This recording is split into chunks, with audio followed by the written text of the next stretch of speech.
Will be released. Yes, Vinny. Professor Madhav Nalapat, editorial director of the Sunday Guardian, also joins us on the broadcast. Professor Nalapat, well, the ceasefire has started, and both sides will be hoping at this point in time that each of them is going to live up to what has been promised on paper.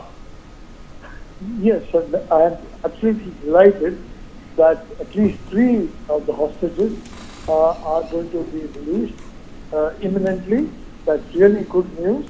From what I can see, they appear to be young women. I hope that does not mean that the older women are, anyway, the older people in general are, many of them may not be anymore with us, because I think the conditions in which kept in captivity are very brutal. At the same time, a number of individuals from Gaza who were taken prisoner and the West Bank are going to be released by the side. So I think on both sides you'll see some happy families and see some anxious families. Personally, I hope that this ceasefire holds, at least so that we have the prisoners released on both sides, and hopefully by that point in time, Donald Trump being president, he's going to take over about 34 hours from now. Hamas is going to understand that Israel is a fact of life. It can never be eliminated, and the Jewish people are never going to allow themselves to suffer a second Holocaust. They went very close to it on that horrible October 7 situation.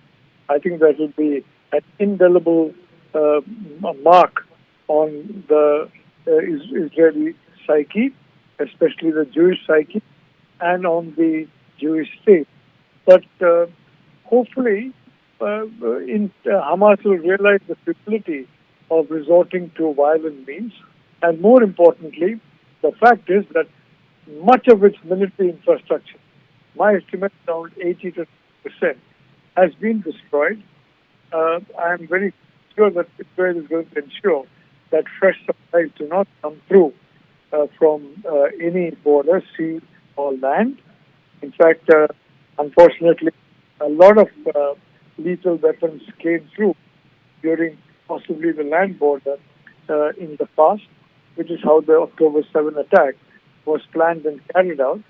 Hopefully by that time, Hamas will come to a realization, and if it does, it will be a lesson for all those, including countries, including other groups that are talking in terms of the elimination of Jewish people and the state of Israel, to abandon that fantasy.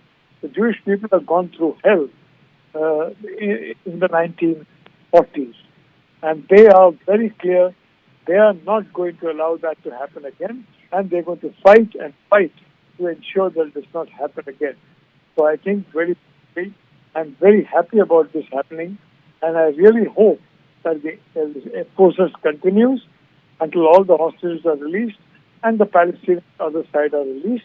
I really hope that it means a recognition of the right of the Jewish people and not than the Jewish state to exist. And hopefully that's the best that we can expect. And it may not be 100% chance.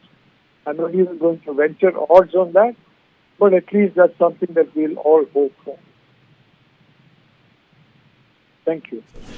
Major General A.K. Sivaj, defense expert, also joins us on the program. General Sivaj, what do you make of this ceasefire? There is obviously murmur at this point in time that Hamas is not going to live up to its promise of releasing all the hostages, all 96 hostages that they've kept for around 15 months.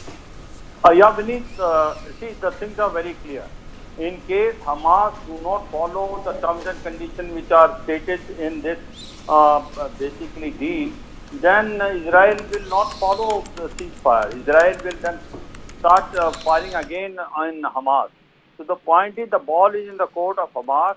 I don't think they have a much choice. They know it, that the situation is bad as far as the proxies of Iran is concerned. Hezbollah is already devastated. They are now have a ceasefire with Israel. Iran is in bad state. Iran do not want to directly confront Israel. the Syria is totally gone out of their proxies. The movement of sending weapon equipment from Iran to Iraq, then to Syria, then to Lebanon, and then to basically coming to Gaza is also not there.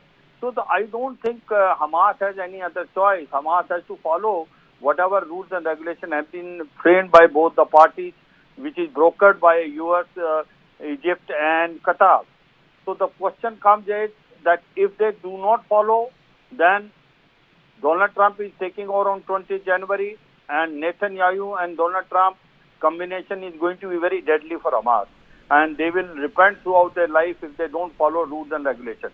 The point only comes in it that possibly of having so many hostages alive are there. Whether there are about 90 plus hostages still alive or they are much less than that, that may become a question mark. But otherwise, I suppose Hamas is on the receiving end. Hamas will follow all the terms and conditions because they are weakest today. As far as Israel is concerned, Netanyahu has gone a mile ahead. He has forced his cabinet to approve this ceasefire for the basic reason that he wants the hostages to come back. There was a heavy pressure. The opposition in Israel is with Netanyahu. They have already promised whether this right-wing ministers resign, we are not going to basically bring down the government as far as on Israel-Hamas war is concerned. I suppose as far as Netanyahu is concerned, he is very strong. He knows it. Donald Trump is going to come on 20th January. Donald Trump and Netanyahu are the closest to each other. So I suppose Hamas has no other alternative but to follow this ceasefire in terms, conditions which are laid. If they do not follow, then Israel is free to start the war again. I suppose that's the bottom line. General Sivach, appreciate you joining us, sir.